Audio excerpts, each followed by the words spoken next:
আসসালামু আলাইকুম গাইস, কেমন আছেন সবাই? আশা করি সবাই ভালো আছেন। আলহামদুলিল্লাহ আমিও ভালো আছি, তবে একটু কষ্ট হচ্ছে। আজকে হচ্ছে আপনার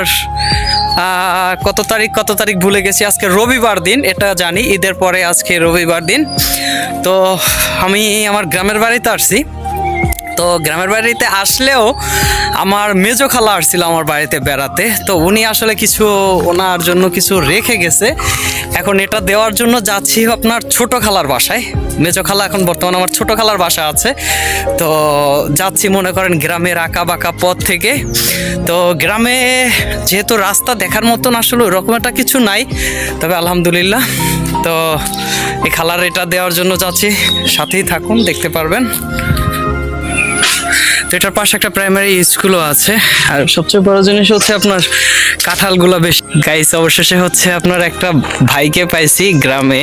তো উনি আসলে হচ্ছে বাইক ওই রকমটা কন্টিনিউ চালায় না, ওই যে ভাইটাকে দেখতে পাইতেছেন। তো দেখি তারপর ওনাকে নিয়ে যাব। উনি বলছে যে আসলে উনি যাইতে পারবে, ওনাকে নিয়ে যাব। তার আগে আমি আপনাকে এটুকু দেখাই যে আসলে এখানে প্রচুর পরিমাণে কাঁঠাল হয়েছে। গ্রামে গাছগুলোতে প্রচুর পরিমাণে কাঁঠাল, দেখেন, এটা কি বলবো, এক কথায় অসাধারণ। অনেকগুলা কাঁঠাল হয়েছে, এই যে দেখেন অনেকগুলো কাঁঠাল হয়েছে। আর সবচেয়ে বড় জিনিস হচ্ছে স্কুলটার নাম হচ্ছে এসো জ্ঞানের রাজ্য 110 নং পূর্ব গৈরাবুনিয়া সরকারি প্রাথমিক বিদ্যালয়। স্থাপিত হচ্ছে 1992 সালে। তো গাইস, ওনাকে পাইছি অবশেষে। গাইস, এটা হচ্ছে আপনার তালগাছিয়া আপনার মাধ্যমিক বিদ্যালয়। এটা মূলত মনে হচ্ছে এটা গভর্নমেন্ট স্কুল ভাই। এটা মূলত আপনার গভর্নমেন্ট একটা স্কুল। আর এখানে আপনার হাই স্কুল, তারপর প্রাইমারি দুইটাই আছে। ভাই আসলে আমার নিয়ে যাইতেছে, ওনাকে কি বলবো বা কি বলে ধন্যবাদ দিব আমি আদৌ জানি না। তবে হচ্ছে ছোট খালার বাসার রাস্তাটা খুব সুন্দর।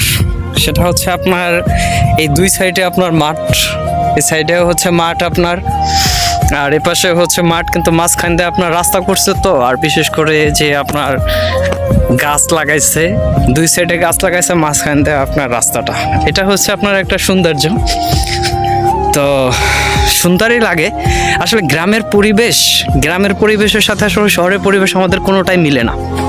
কারণ গ্রামের পরিবেশ আসলে যত দিন যায় গ্রামের পরিবেশ তত সুন্দর হয়, আর আমাদের শহরের পরিবেশ যত দিন যাচ্ছে আর আমাদের অত পরিবেশ নষ্ট হচ্ছে।